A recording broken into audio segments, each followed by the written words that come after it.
the private who gave those documents on a thumb drive, I think it was, or a CD, allegedly, to the WikiLeaks organization. And let me just read just a couple of quotes from the story, because it really is. It's very easy to dismiss this guy, and it certainly is easy to call for his punishment. And look, I think you take an oath. I can both at once support this type of act and also think it's punishable. I mean, that is, this came up in the, when I would have debates with people about torture. When somebody would say, like, there's a ticking time bomb and the president has a choice. He either tortures and saves all of New York City from this massive bomb that's ticking or not. What do you do? And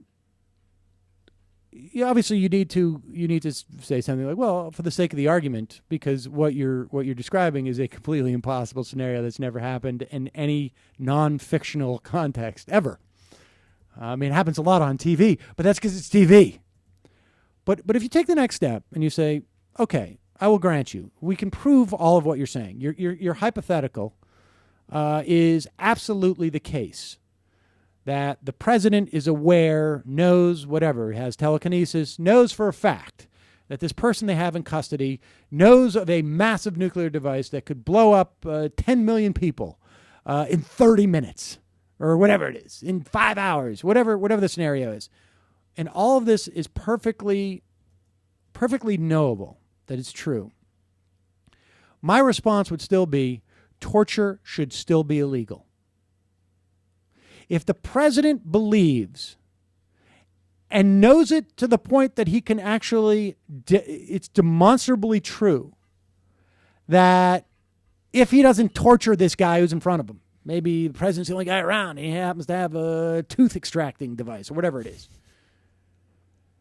then the president's got to make his own decision at that point. And, I mean, if I was president in that situation, what I would do is I would torture, because I know this is demonstrably true, and then I would turn myself in for committing a crime of torture. The point being that there is such a thing as civil disobedience, and civil disobedience does involve going to jail. It is possible to commit a crime, but also to do something that is justifiable. But you do the crime, you got to do the time, as it were. And if you think that laws are unjust, well, then you fight the unjustness of that law. So it is quite possible to both feel that, in my estimation, that Bradley Manning may be, in some respects, what he did was both heroic and illegal, and that he can be celebrated as a hero and go to jail. It's possible to hold both those thoughts simultaneously. And frankly, I don't know enough beyond the story of Glenn Greenwald's to really make that determination on both accounts. But I think it's important that, we make ourselves aware of who this kid is and why, and how he's being treated. He's being held in solitary confinement, which any psychiatrist will tell you, extended periods of solitary confinement is psychological torture.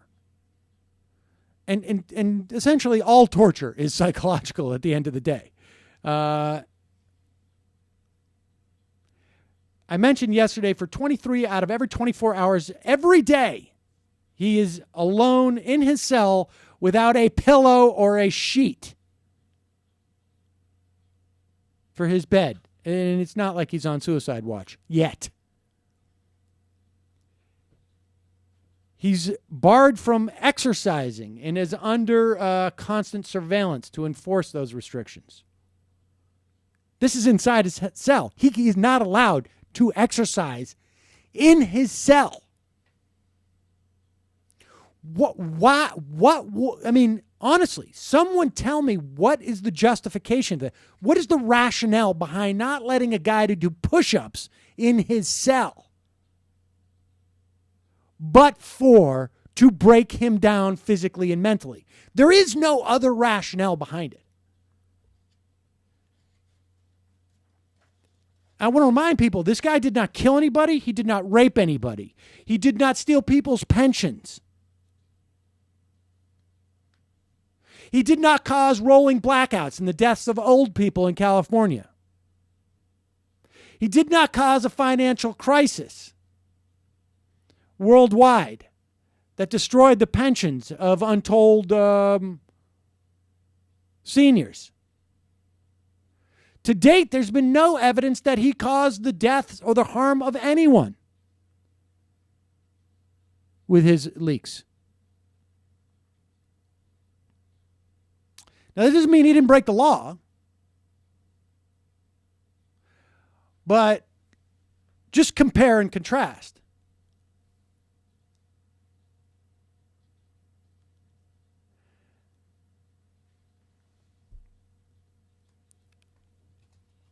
I mean, I think it's not really an argument as to whether or not the solitary confinement and the restrictions they place on him while he's in his cell are nothing but punitive.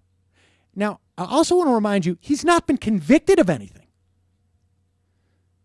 He's not been convicted of anything. Under the military, I guess they can put him in the brig for maybe as long as they want. But I mean, it's clear this is pretty barbaric stuff. But without making the case that he's being tortured, essentially, for whatever reasons. What's interesting is why he did what he did. He's not a spy who gained any money off of this. He's not like those guys from AIPAC who had a political, agenda or were being paid basically to have this political agenda. He's not like one of the FBI guys who got paid by the Russians to do. No. He described the incident in which he first made him seriously question the U.S. government. This is Glenn Greenwald writing. When he was instructed to work on the case of Iraqi, quote-unquote, insurgents who had been detained for distributing so-called, quote-unquote, insurgent literature. When Manning had it translated, it turned out to be nothing more than a scholarly critique against the Prime Minister Maliki. Okay, more or less what I do here on a daily basis, but without the scholarly part. And this is part of an interview he gave, I think, with Wired Magazine. I had an interpreter read it for me. This is his words. And when I found out that it was a benign political critique entitled, "Where Did the Money Go?" and following the corruption trail within the Prime Minister's cabinet, I immediately took that information and ran to the officer to explain what was going on. He didn't want to hear any of it. He told me to shut up and explain how we could assist the FPs. I guess that's the, maybe that's the Iraqi police, in finding more detainees. I had always questioned the things worked and investigated to find the truth. But that was a point where I was, quote, unquote, part of something. Well, this is an entire quote, sorry. But that was a point where I was part of something. I was actively involved in something that I was completely against. He goes on to say, I mean, what if I were someone more malicious? I could have sold to Russia or China or made bank. Wired Magazine, why didn't you? Because it's public data. Wired Magazine, I mean the cables. He says it belongs in the public domain. Information should be free. It belongs to the public domain because another state would have just taken advantage of the information, try and get some edge. If it's out in the open, it should be a public good. I don't know, folks. Make up your own mind. Go read more about this. But and I read this not necessarily to do anything other than put you on notice that this kid's a human being, that he is being tortured by our government, arguably so, and that, frankly, the corporate media doesn't even discuss this guy.